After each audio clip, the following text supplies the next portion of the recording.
I used to believe in a different kind of power. I thought it was loud, it was fast, it was brilliant. It was in the grand gestures, the sudden inspirations, the life-changing trips. I waited for that lightning to strike. I waited for years. My life consisted of reaction after reaction, a ping from my phone, a looming deadline, an unexpected crisis. I was a paper boat thrown upon the surface of a choppy sea, drifting, always drifting. And I thought, honestly, that routine was the enemy of that magic. A cage to me, a color by numbers life, a surrender. It was for people who had settled, who had given up on the spark. And then the spark went out. It wasn't one dramatic event, it was a slow erosion. 1,000 tiny surrenders, a fog of anxiety never quite lifted. Days bled into one another in a gray wash of stress and static. I felt like a ghost in my own life, a spectator. One morning, I simply couldn't get up. The weight of it all felt physical. So I did this one little, unimportant thing. I reached over and smoothed the sheets. I pulled the duvet up and placed the pillow neatly. I made my bed. It felt foolish, like arranging deck chairs on a ship I feared was sinking. It was one neat corner of my world where, for one short moment, chaos did not spill over. There was order. There was a completed thing. The next day, I did it again. I made the bed, and then I walked to the kitchen. I boiled the kettle. I poured the water over tea leaves. I sat at the table and just drank it. No phone, no news, no noise. Just me, the warmth of the mug, and the quiet. That was the seed, small and buried in dark soil. I started to build, without thinking, a small fortress of calm. I added a 5-minute walk. No destination, just movement.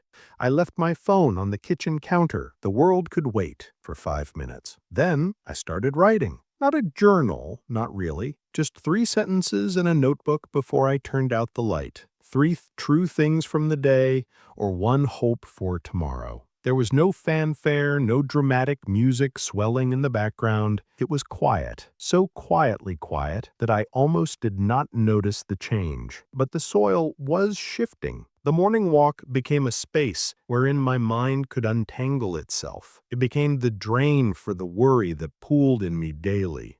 Making the bed was a small, daily promise to myself, a promise kept each and every morning. This routine, this gentle, self-imposed structure, I had it all wrong. It wasn't a cage, it was a trellis, a support for something that wanted to grow. And I, slowly, started to grow. I began to understand the real power was never in the tasks themselves.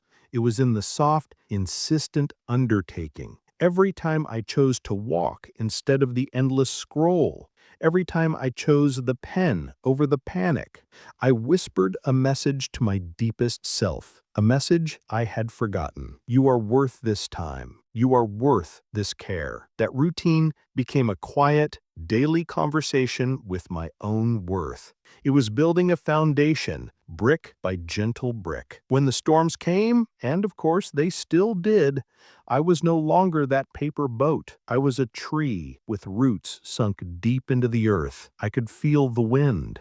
I could feel the rain. I could bend, but I would not break. I was rooted. The magic I'd waited my whole life for, not in the sudden dramatic change. The magic was in the accumulation, the sacred geometry of small, quiet moments stacked one upon another. It was in the space that these routines carved out from the noise, space for my mind to settle, like sediment in water, until it became clear. Room for a new idea to finally, timidly show its face. Space for me to hear my own voice again, under the static of the world. My routine became my anchor, not to hold me down, but to hold me steady, so I could finally stop fighting the waves and look up to see the stars, to navigate. This is not a lecture on productivity. This is not about optimizing your life for maximum output. That is just another chaos, another wave. This is about sanctuary. It is about building a home within yourself, one quiet brick at a time, a life that feels like your own, not a reaction to the world, but a creation. Your routine doesn't have to look like anyone else's. It doesn't need a fancy name or some convoluted system. It just has to feel like a gentle hand on your own shoulder, a guide back to yourself when you have strayed, a path you can walk even on the days you can't see the sun. Perhaps your brick is lighting a single candle in the evening. Maybe it's stretching for 2 minutes when you wake up.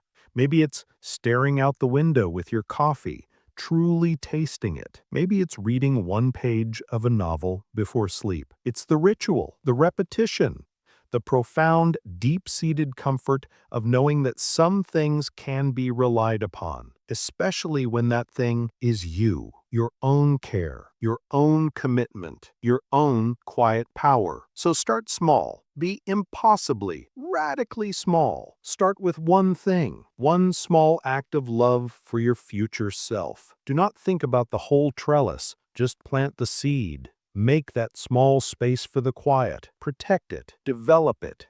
Do it even when it feels silly, especially when it feels silly. And then one day you stop. You'll be in the middle of your walk or sipping your tea, and you will look up. The fog, you'll realize, has lifted without you noticing. The air feels clear, and you shall know. The roots that you grew in the quiet, when no one was watching, they have made you unshakably strong. The path you have walked every single day, the path you have built yourself, and it has finally led you back home.